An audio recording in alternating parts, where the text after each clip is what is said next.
दोस्तों यकीन मानिए आप ये वीडियो पूरा नहीं देख पाएंगे। इस वीडियो को आप पूरा समझें, देखें या सुने उससे पहले इसे शेयर कर दीजिए। हो सकता है कोई इनकी मदद के लिए आगे आ जाए। आज के इस दौर में हम आधुनिक युग की बात करते हैं, तकनीकी युग की बात कर रहे हैं, चांद पर जाने की बात कर रहे हैं, लेकिन मानवता को शर्मसार कर देने वाली ऐसी तस्वीरें आज कई जगहों से सामने आ जाती है जो हम सबको सोचने पर मजबूर कर देती है। इस वीडियो में आप देखिए कि एक व्यक्ति लोहे की जंजीरों से, ताले लगी हुई जंजीरों से एक पेड़ से बंधे हुए हैं, मजबूर है, लाचार हैं, क्योंकि इनके पास इलाज के पैसे नहीं हैं। और दूसरी तरफ इस व्यक्ति का परिवार, 3 छोटी छोटी मासूम बच्चियां, 2 बच्चे और इनकी पत्नी हर समय उस आस की निगाहों से देखते हैं कि शायद कोई आएगा और हमारे इस परिवार का भला करेगा। दरअसल यह वीडियो बाड़मेर जिले के रामसर क्षेत्र के ओमोनियों की ढाणी जानकी गांव का है और इस गांव में रहते हैं चूनाराम जाट। हमारे पास एक ऐसी सूचना आई कि चूनाराम जी पिछले कई सालों से अपने घर के बाहर एक पेड़ से लोहे की जंजीरों से बंधे हुए हैं और जब यहां जाकर के देखा तो वाकई में आंखों से आंसू आ गए। इनकी एक बेटी वो कहती है कि भैया मैंने 12वीं पास कर ली, लेकिन उसके बाद मुझे स्कूल छोड़नी पड़ी। मेरे भाई बहनों को पढ़ाने के लिए, मेरा घर परिवार चलाने के लिए और मेरे पापा के इलाज के लिए मैं एक प्राइवेट स्कूल में नौकरी करती हूँ। उससे जो कुछ मुझे मिलता है उससे हमारा घर चलता है और पापा के जो दवाइयाँ होती है वो लाती हूँ। दरअसल चूनाराम जाट आज से कुछ साल पहले एक हादसे के कारण इनकी मानसिक स्थिति बिगड़ गई। उसके बाद से इस परिवार के पास जो कुछ था सब कुछ लगा दिया इलाज करवाने के लिए, लेकिन हालात ये बने कि आज न तो पैसे हैं न चूनाराम ठीक हो पाए हैं। दोस्तों आज से 2 साल पहले जब हमने ऑपरेशन जंजीर से जिंदगी शुरू किया था, उस दौरान कई लोगों के लिए हम लोगों ने वीडियोस बनाए, दिखाए, तरीका बताया कि कहां जाना है, कैसे करना है, लेकिन उसके बावजूद इस बात से शासन प्रशासन सब लोग जानते हैं कि बाड़मेर के हालात क्या है। सिर्फ बाड़मेर ही नहीं बल्कि आसपास के जिलों में भी लगभग प्रत्येक गांव में आपको कोई न कोई व्यक्ति इसी तरीके से लोहे की जंजीरों से बंधे हुए मिलेंगे। मैंने उन बच्चों से वादा किया है कि चूनाराम जी का इलाज करवाने के लिए मैं पूरी कोशिश करूंगा और ये मैं वादा करता हूं कि बहुत ही जल्द चूनाराम जी ठीक होकर के वापस अपने घर परिवार लौटेंगे। इन बच्चों के साथ जो है परिवार का प्यार बांटेंगे। ये बच्चे अपने पापा के साथ बैठ करके खाना खाएंगे और इंतजार करेंगे दिन को कि पापा कमाने गए और शाम को घर आएंगे। ये हंसता खिलता परिवार मैं आपको बहुत जल्द दिखाऊंगा। लेकिन सिर्फ इस वीडियो की बात नहीं है, हमारे आसपास ऐसे कितने सारे लोग हैं जो आज इसी तरीके से लोहे की जंजीरों से जकड़े हुए हैं। आज कहां गई वो योजनाएं, कहां गए वो तमाम लोग जो गरीबों के लिए काम करते हैं, कहां गए वो नेता जो जाकर के ऐसे लोगों से पूछे कि तुम्हें क्या हुआ है। जब इन बच्चियों से मैंने बात की तो उनकी आंखें भर आई। उन्होंने कहा कि सब लोग पूछते हैं लेकिन मदद करने के लिए कोई नहीं आता है। आज इस परिवार की ये हालात है कि इनको पानी का टैंक डलवाने के लिए 1000 रुपए देने पड़ते हैं। न पानी की कोई सुविधा है, न ही इनके घर जाने का कोई रास्ता है। आप आगे इस बच्ची की पूरी बात सुनेंगे तो वाकई में आपकी आंखों में आंसू आ जाएंगे।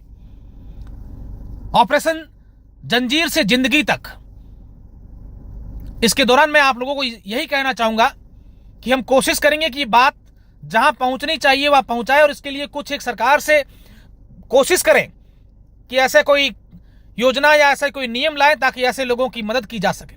अब इन बच्चियों को देखिए, आंखों से आंसू रुक नहीं पा रहे हैं।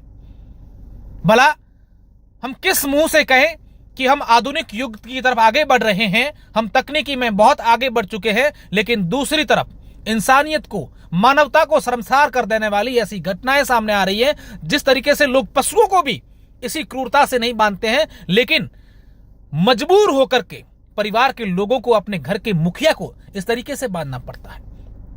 बड़ी बेटी गैरव कहती है कि मेरे पापा को हम लोग बांधना नहीं चाहते हैं। कौन बेटी चाहेगी कि उसका बाप इस तरीके से बंधा हुआ दिखे, लेकिन क्या करें, जब इनको खोलते हैं तो ये बदमाशियां करते हैं, हमारे साथ भी मारपीट करने लग जाते हैं, पड़ोसियों के साथ गाली गलौज, कहीं चले जाते हैं। तो आखिर हम परेशान होकर के क्या करें। 47 डिग्री का तापमान है बाड़मेर में। इस तपती धूप में, इस गर्मी में ये व्यक्ति 24 घंटे इस पेड़ के नीचे बंधा हुआ आपको नजर आएगा। दोस्तों, अगला वीडियो इनको खोलते हुए और इनका इलाज करवाते हुए हम कोशिश करेंगे, बहुत जल्द दिखाएंगे। लेकिन मैं आप लोगों से एक निवेदन जरूर करना चाहूंगा कि अगर आप लोग इनकी मदद करना चाहें तो जरूर आगे आइएगा। रामसर के जानकी गांव में ये रहते हैं। चुनाराम जी इनका नाम है। जानकी के पास ओमोनियों की ढाणी एक कस्बा है, वहां ये रहते हैं चुनाराम और उनका परिवार बहुत ही गरीब परिवार है। और आप लोग जो इस वीडियो को देख रहे हैं, अगर मदद करना चाहें तो इनके पास जाकर के या मेरे से संपर्क करके इनकी कैसे मदद कर सकते हैं, इनको कैसे इलाज के लिए ले जा सकते हैं, ये हमें करना है। इनको पैसे नहीं चाहिए। ये कह रहे हैं कि मेरे पापा ठीक होंगे तो मुझे हम सब कुछ ठीक हो जाएंगे, लेकिन अभी कोई इलाज के लिए आगे आ जाए, इनका इलाज करवा दें तो हमें एक नई उम्मीद जगेगी और हमारा घर फिर से खुशियों में छा जाएगा। आगे आप इस बच्ची की बात जरूर सुनिएगा और मैं चाहूंगा कि इस वीडियो को अधिक से अधिक लोगों तक शेयर कीजिएगा ताकि इस परिवार के लिए कोई आगे आए। सर, मेरा नाम केरा है। मेरे पिताजी आज से 15 साल पहले जोधपुर में रहते थे। वहाँ कोई आटे की फैक्ट्री में काम कर रहे थे। वहाँ कोई पास में दुर्घटना की वजह से दिमाग ऐसा हो गया, उसके बाद अभी तक ऐसा ही चल रहा है।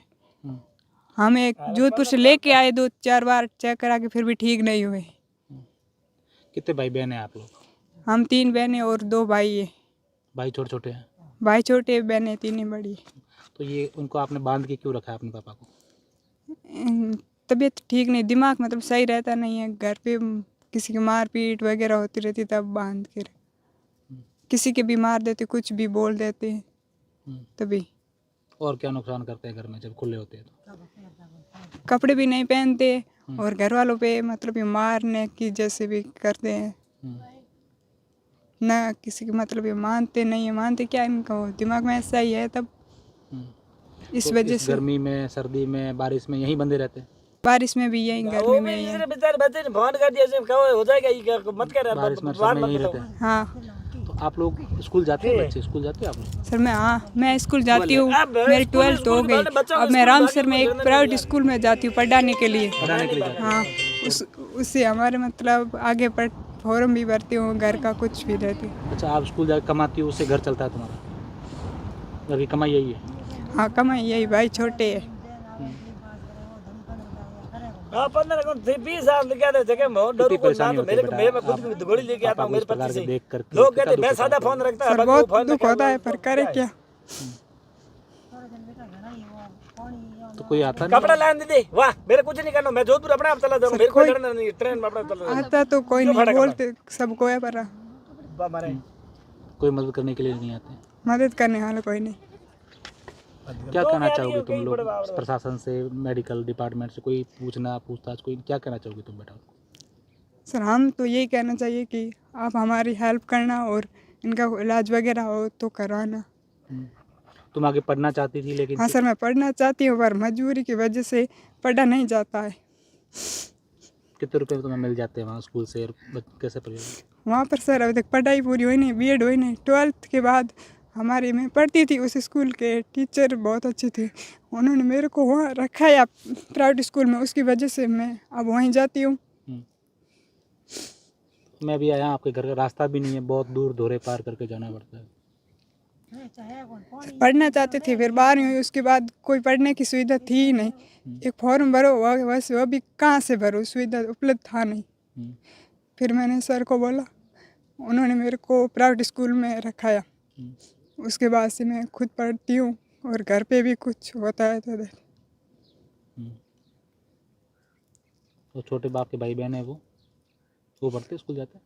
मेरे से सब बड़े, मैं थोड़ा थोड़ा मैं जो छोटे भाई बहन जाते हैं। एक मेरा भाई ये छोटा है, 10th क्लास में पढ़ता है और बहन ये 9th में पढ़ती है और छोटे वाला वो 2nd में। सबको आप पढ़ाती हो? सबका खर्चा आप निकालती हो? हाँ। पापा के दवाइयों का वगैरह का?